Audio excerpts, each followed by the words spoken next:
Any stories there? I can't think of any specific examples, but yeah, there were several times where like just a really strange common drug would go missing for a while. Mhm. Patients would be really annoyed because we have to switch them over to something that's therapeutically similar, but I remember tramadol was short for, or was it trazodone? One of the two. I think it was trazodone. Was it trazodone? Yeah, it was short for a while. Yeah, I don't see anything about why tetracycline's off. Some at times, it's what's their incentive to come back. You know, if it's not a big moneymaker, they may just not be aggressive in pursuing it.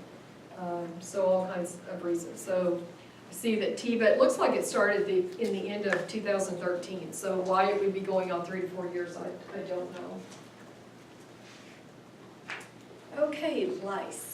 So this is the time of year that I would see lice. When I worked, I haven't worked in community since I lived in Austin, but while I was in graduate school, I worked out in Cedar Park, which is the northwest corner of Austin.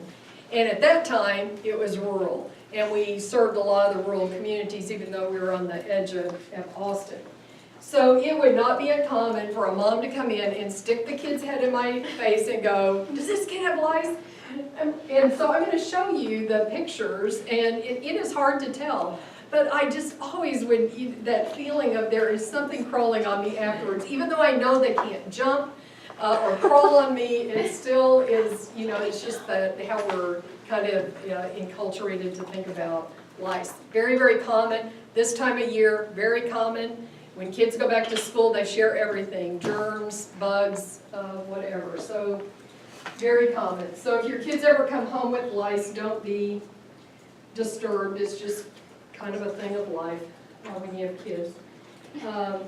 But I have seen it shut down schools when, I don't know if they have a certain level of kids that are started and, are infected, and then they have to close it down. Because they do spread like wildfire when they get them. So here's the lice. This is the nit, newly hatched, it looks like. The nymph is what the nit will grow into, and then you have the adult, which can then breed and lay eggs and cause disease. Let's see. So I love the name of this, the Pediculus humanus capitis. Does it not sound like a spell out of Harry Potter? Pediculus humanus capitis. Or else. Love it. The Latins had it going. They knew how to do words. Very kind of rhythmic and like it. Okay. So children affected frequently because they tend to have that intimate head contact. That's what it takes. It takes intimate contact. Some of the things I read, went back and reviewed, said they're not even sure. They'll always tell you don't share combs or hair dryers or anything that is close to your head that then someone else used. Some of the things I read said, we don't know that that really is a transmission source, but you will often find it as if someone in the family gets lice, don't share combs, and it makes sense, I think, but mostly it's that close contact. Did y'all go over the lifespan of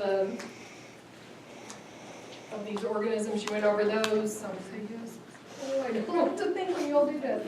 Okay, so I love this, putting it in perspective. They are so tiny and they are hard to see. Sometimes when moms would bring them in, I'm like, I don't see anything, but let me show you what well, not yet.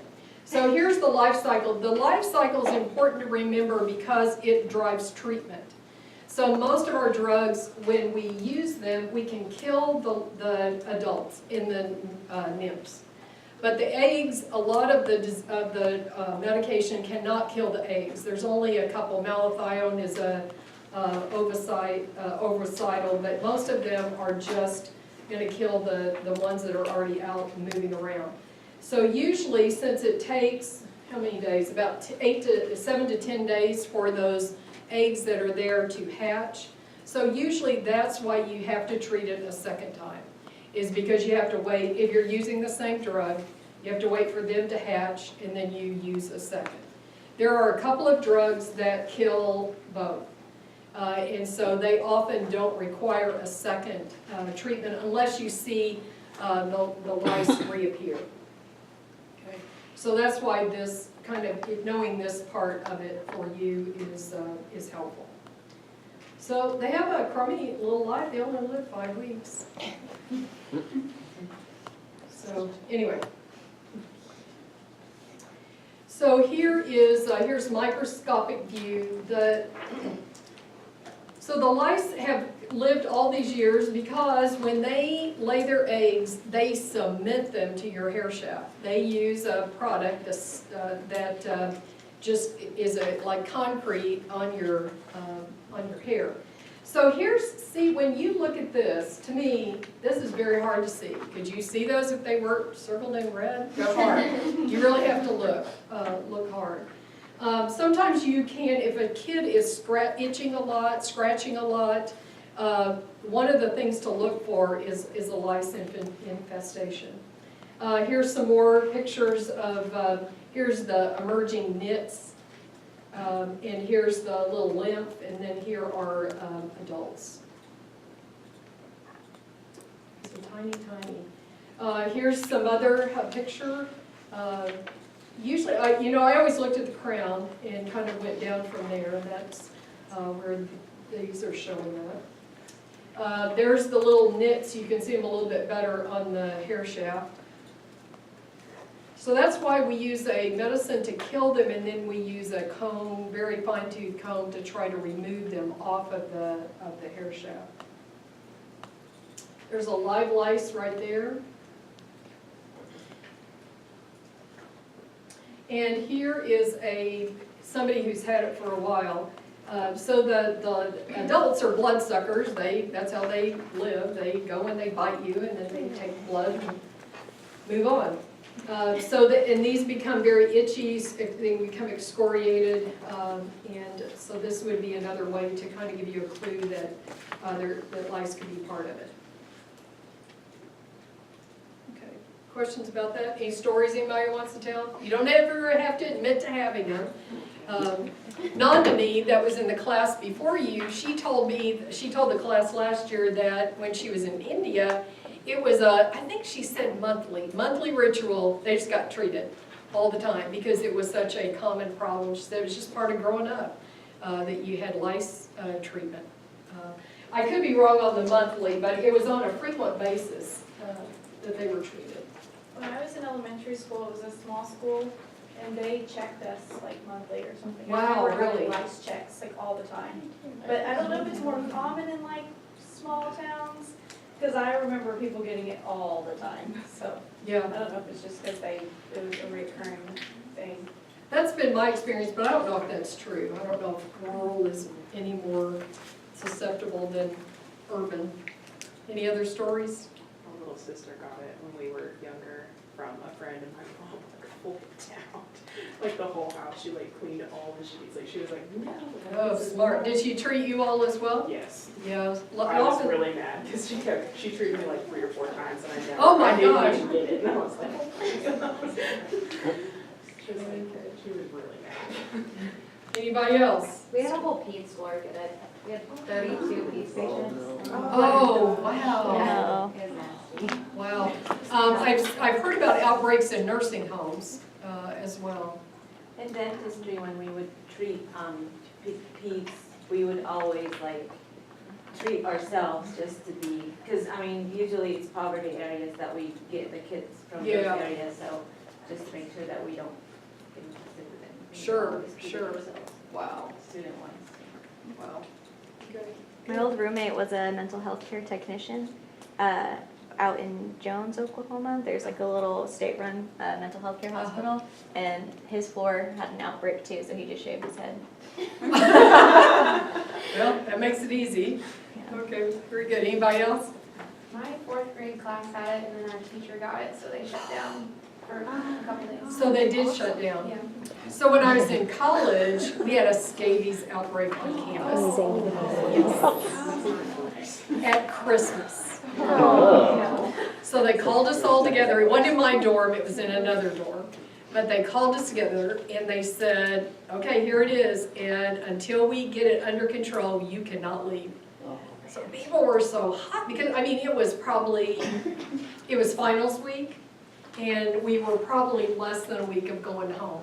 So, but they got it cleared up, we got to go home on time, but that was a bad day. Pardon? I think I'd rather have. Yeah, I think I'd rather have lice. Okay. So the diagnosis is confirmed by visualization. All right, so treatment. So tell me what you know about treatment. It's changed a little bit in the last few years.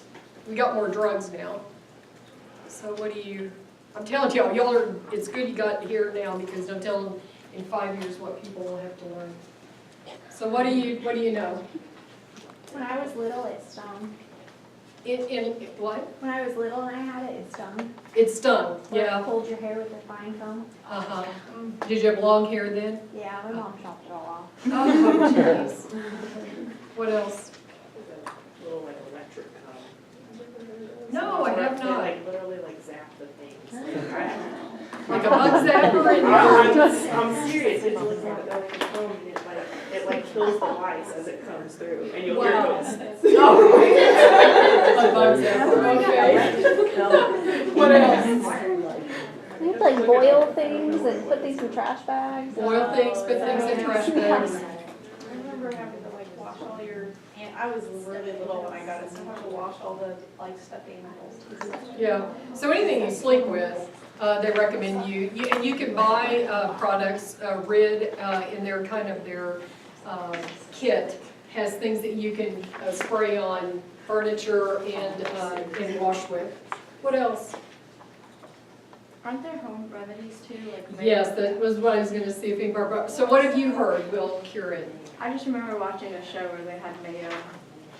Oh, For the office and stuff, like, but yeah, I don't know if it works. When you go out on the internet and look at what people recommend, it's incredible. Vinegar is probably number one. Any oils, tea oils, mayonnaise. So what they're trying to do is smother the organism and let it die that way. Anything else? Yesterday said something about the medication when it locks their jaws and they die. Yeah, there's all kinds of ways. Most of the things we use are neurotoxins, so that's the way they kill them. One drug asphyxiates them. Benzyl alcohol just makes it so they can't breathe. So there's different, of the neurotoxins, there's different ways they kill them through neurotoxicity. Okay, anything else? Do you know? Okay, let's go through them then.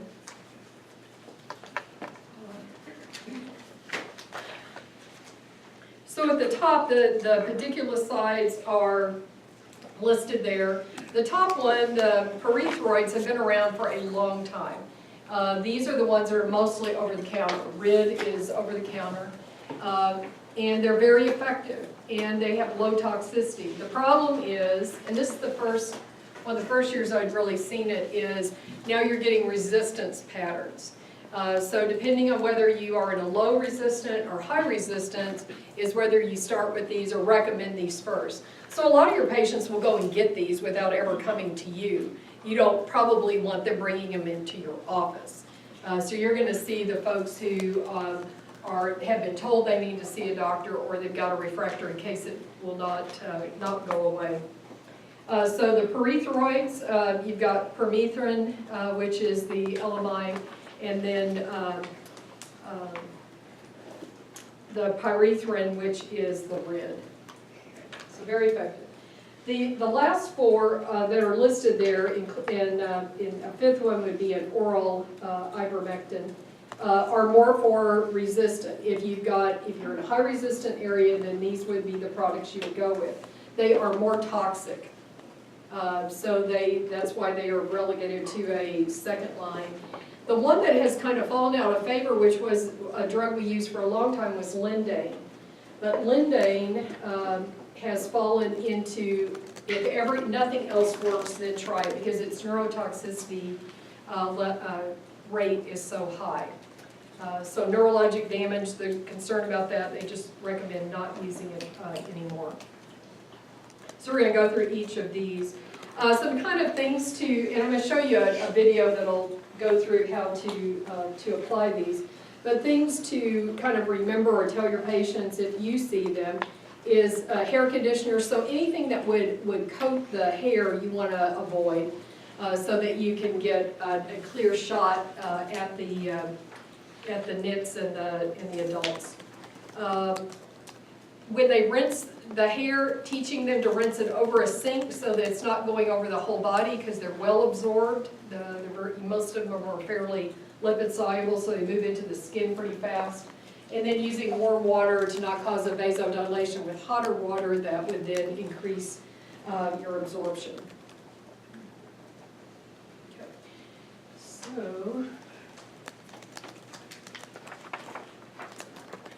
So for going with the for locations with low pyrethroid resistance, so that's where you're going to use your pyrethrin and your permethins. Now the Elamite is a prescription, but the RID is still something they can get over the counter. What's interesting is that they are made from chrysanthemums, are they made? No, they have. Yeah, it's a natural extract from chrysanthemums. I didn't realize that some people have allergies to chrysanthemums. So it's not one I usually ask about, but if someone tells you, then these drugs would be contraindicated. Ragweed is a cousin to chrysanthemums. So people who have significant ragweed allergies or reactions probably should avoid this drug as well. Isn't that interesting? How many of you knew that? Anybody know that? I didn't know it.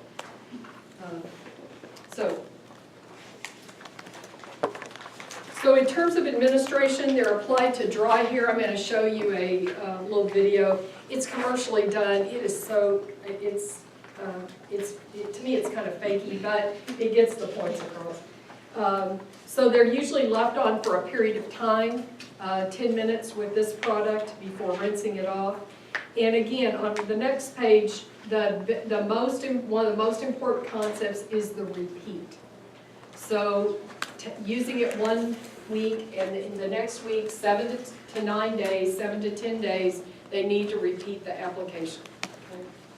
Especially for these, they are only going to kill the adults that are hatched. Whatever's hatched, they'll kill. They won't kill the eggs. So there's 2 videos. One's about 1 minute and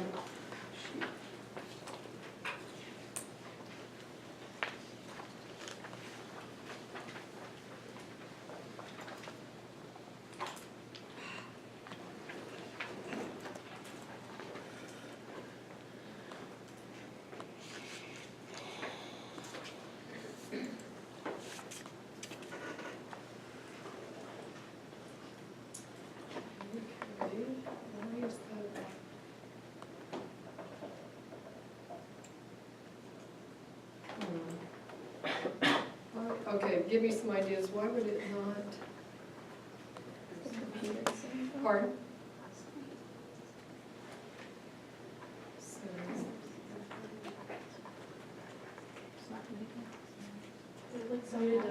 Need varies depending on hair length.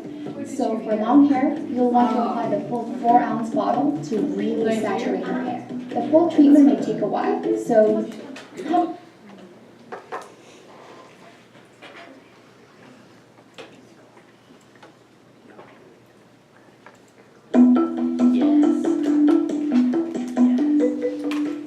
do you have the RID kit? Yes, I have it right here.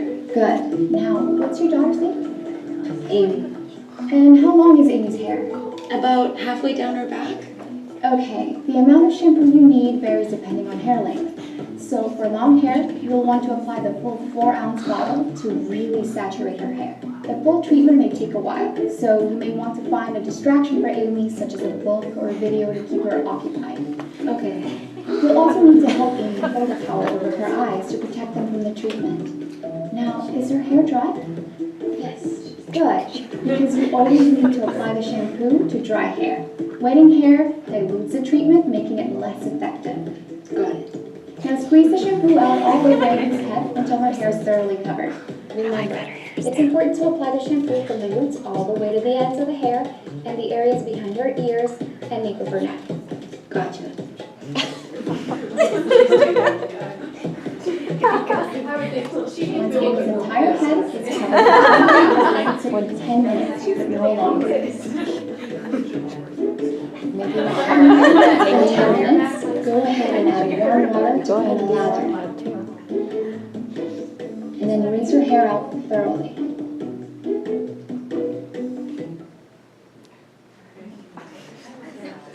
Will you go right up to that? Yeah. All right.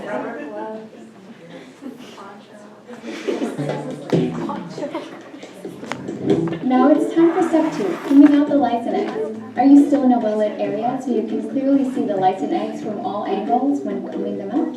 Yes, I can still see your head clearly. Terrific. We'll start with a regular wide tooth comb to remove any hair tangles. You can use a little of the Ridco Melt product to help if you'd like.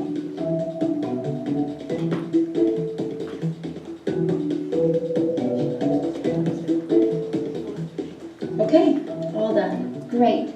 Now you're ready to comb out the lice and eggs. Do you have the red lice comb that comes in the kit? Yes, I have it right here. Great. Now hold the comb with the teeth facing her scalp, using small sections of hair, each about 1/2 inch thick and 1 to 2 inches wide. Start combing from the roots and work your way through the tip of the hair. The lice eggs attach to the hair shaft with a substance that's like glue, so you really need to make sure you use firm strokes and push the comb as close to her hair root as possible, okay? Yes. As you finish each section, pin it back and move to the next, so you know which areas you've already done. Go slowly, this will take a while.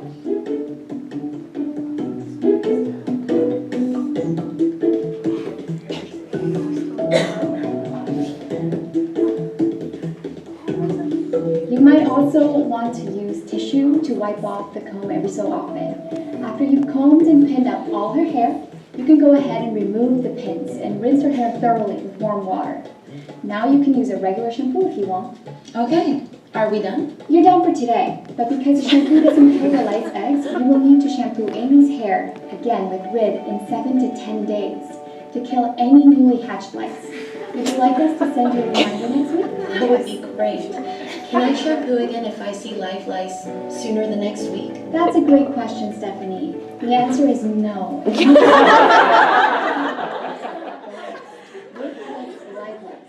not the eggs. If you shampoo too soon, more eggs could still hatch. If you wait the full 7 to 10 days, we will ensure that any eggs you missed in the comb out today have hatched and will be killed by the second shampooing and comb out. That doesn't have a chance to lay more eggs. They'll be too immature. Then you can stop the cycle so you won't need to do it again. Does that make sense? I guess, but what if I do see live lice in between? What you can do is comb out Amy's hair as often as you'd like, using the process we just went through, even every day. And that can remove any live lice that hatch between now and the second application of the Rid shampoo between days 7 and 10. Oh, okay. So obviously Amy has to wash her hair over the next 7 days. Are there any special shampoos that I should use? Amy can resume her normal activities, so you can use all your regular hair products at this point. There are no restrictions with that.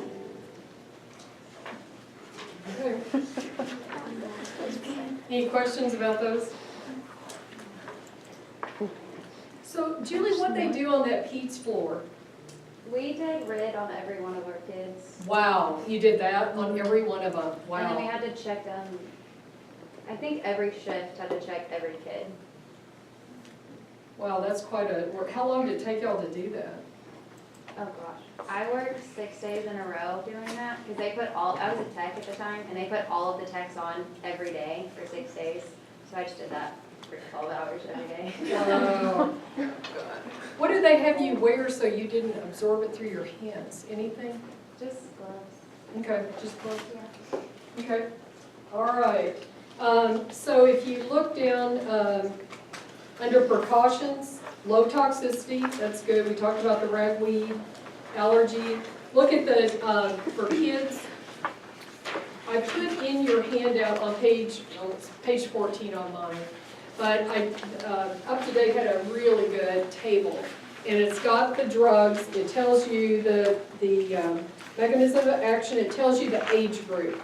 So I want you to look at those because some of these are for infants, Some of them are for over 2, and some of them for over 6.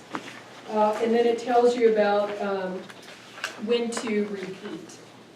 So, good little table. So for the pyrethrin, it can be used in kids 2 and older, and permethrin can be used in children 2 months of age and older. And that one comes as a cream, so it would be easy to treat a child with. Now, so questions about that group. So the big mainstay of treatment is that. So the next are the areas where there is a higher pyrethroid resistance. So the drugs here are malathion, benzyl alcohol, spinosad, and ivermectin. So malathion, does that sound familiar to you? Any of you gardeners? Okay, it's a big insecticide. It's an organophosphate. It is, it's listed there, organophosphate cholinesterase inhibitor. It's neurotoxic. It's why we use it on bugs in our garden, is because it will kill them as well. This one is a pediculocidal and ovicidal, so this is the one that will get both of them, but they still recommend a repeat dose, especially if there are any other creatures seen after about a week. The big thing about it is that it's flammable, so keep their heads away from flames. Longer application time, if you look down, it is, it has to be left in place 8 to 12 hours. Okay. Very effective. Again, if you see so if you see live lice, second treatment is indicated. It stinks. It smells like, well, if you used insecticides before, okay, that's what it smells like, and it's strong. So you're bathed in it, and then you stink of it. So so that is, doesn't hurt you. That part doesn't hurt you, but it doesn't smell very good. Contraindicated in children under 2. But they really recommend don't use it in kids under 6 because there's just not a lot of information to go by. And since it's a neurotoxin, you don't want to hurt those developing brains. Let me go over benzyl alcohol, then I want to comment on this picture that I have up there. So benzyl alcohol, this is a newer product. I don't even know how to say it. Alustia. Sophia, do you ever see this one? Dylan, does it look familiar? I hadn't seen it either. So it causes asphyxiation of the lice. It's one of the few that do that. Again, you'll see a recurring theme. Apply to dry hair. This one is 10 minutes. It's irritating because it is an alcohol, but it can be used in very young. So the 6-month-year-olds, 6 months of age and older. And it also needs to repeat in 7 days.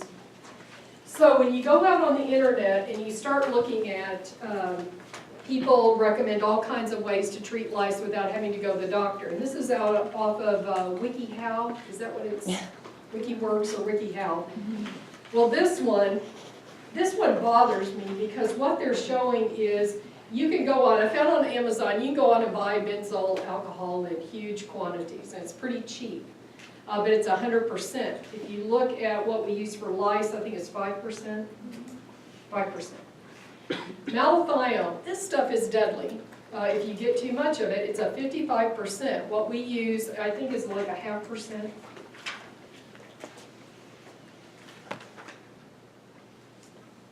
It's 0.1%.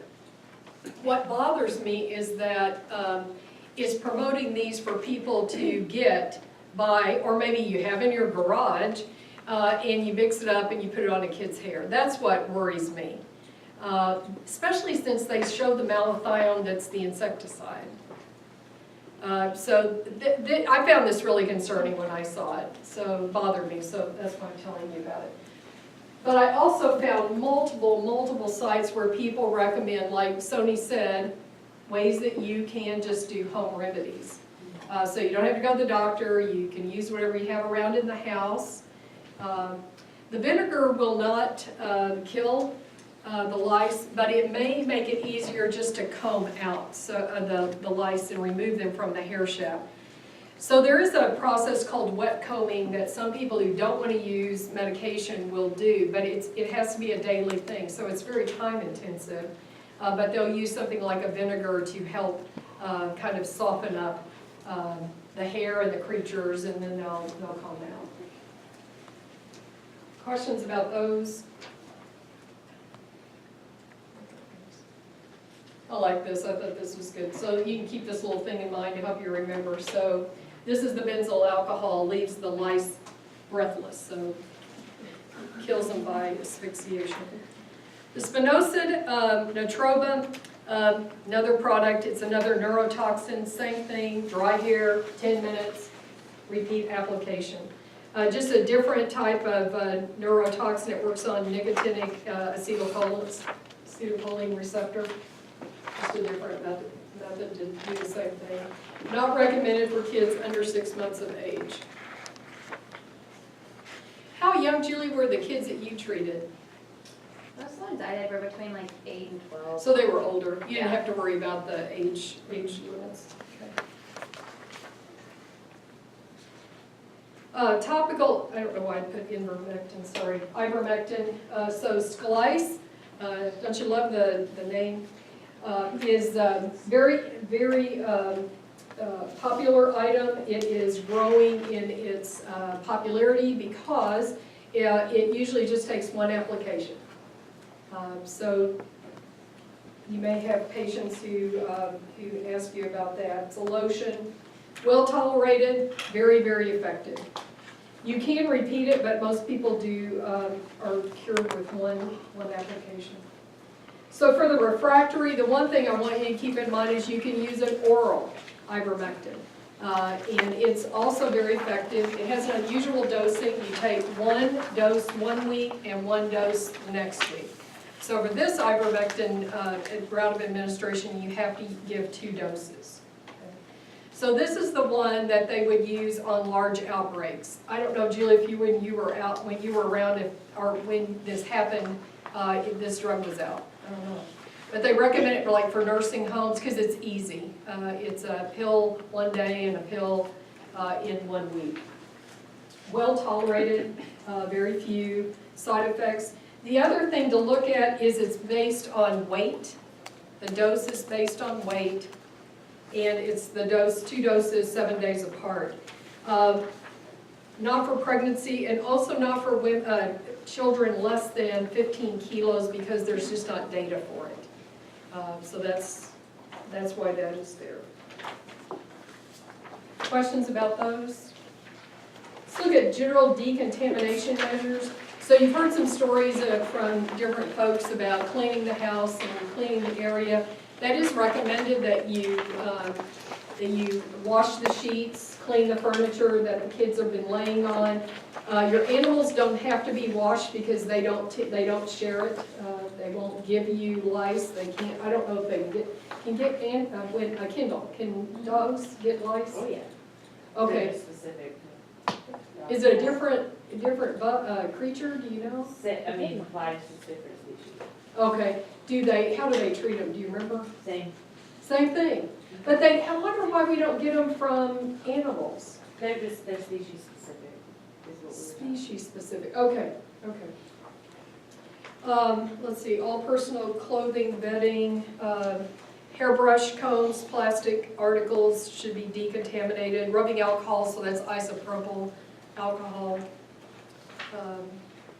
For like schools or institutions, removing the outer clothing, bagging them, keeping them separate to reduce infection to a larger group.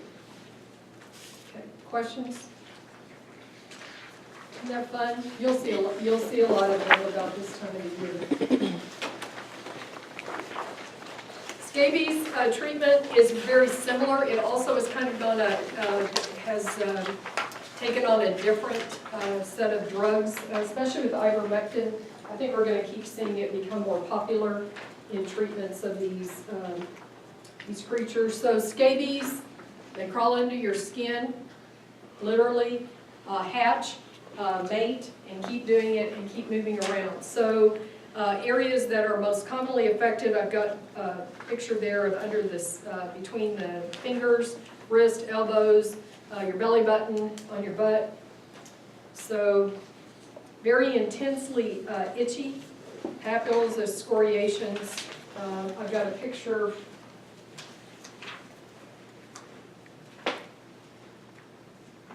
So there's lice.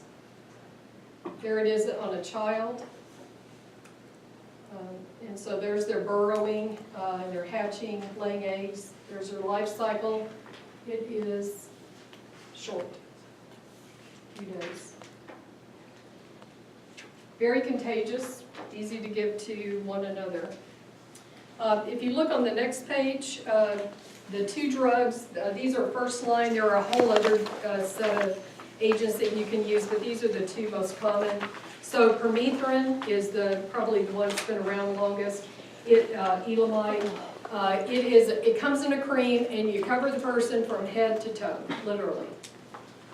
And so that dosage form works well. 30 grams is usually sufficient for an adult. I think that's the way it comes. So getting it everywhere, and you leave it on for 8 to 14 hours. And then you can apply it again in 1 to 2 weeks. Even at its top dose, it's fairly safe with very few side effects. Putting on the cotton mitts or socks to keep children or even older adults from scratching themselves is recommended.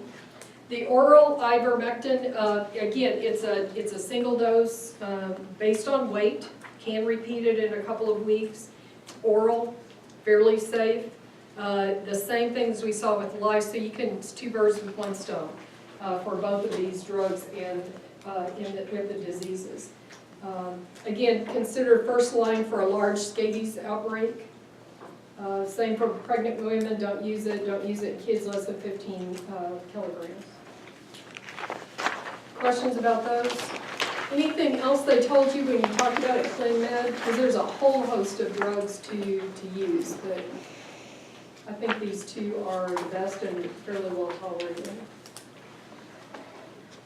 Anything else? Okay. Last one is vitiligo. What do you know about vitiligo? Autoimmune. Autoimmune? What's it affect? Melanocytes. Okay. Usually people darker are more affected than people than lighter skin. But I gave you an example of a young woman who has a little bit lighter skin. Effects on her. Anything else? Can you comment on the sun areas, like the sun exposed areas? Yeah, it seems the face and the hands seem to be fairly common. Progressive, it will just keep going at different rates. As far as I know, it doesn't have any extra outside effects. It's mostly cosmetic from everything I've read. So I think it goes more to the cosmetic effects and how people deal with that or how they're treated with that. So in terms of treatment modalities, they are moving towards, it's either a depigmentation process, so you take all the pigment out with topical products, or you repigment the skin. And that is probably is more favored and considered first line, especially if it covers a large part of the body. So if you look down to phototherapy, that narrow band UVB is considered the treatment of choice if you have large areas. And that would be a repigmentation process. The topical steroids, the topical calcineurin inhibitors would be for very small areas to treat them. Systemic steroids are used more to stabilize the disease, to get it, especially if it's rapidly progressing, get it to stop, and then using another product. Then we can use depigmentation products, and we talked about this with melasma. It's the same drug. It's the monobenzone or hydroquinone is the product. a depigmentation. It permanently destroys the melanocytes, so you even out the color. So this young woman at the top has gone through a repigmentation. She's gone through light therapy. Very impressive, her response. And this older woman has gone through depigmentation with monobenzone. And then the same with this. This is monobenzone before and after.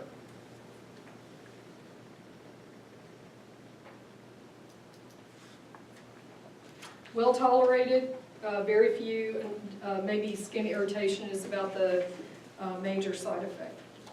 Okay, that's all I have today. So I'll see you in the morning. Let's talk about start time. So it's 8:30 to 9:30.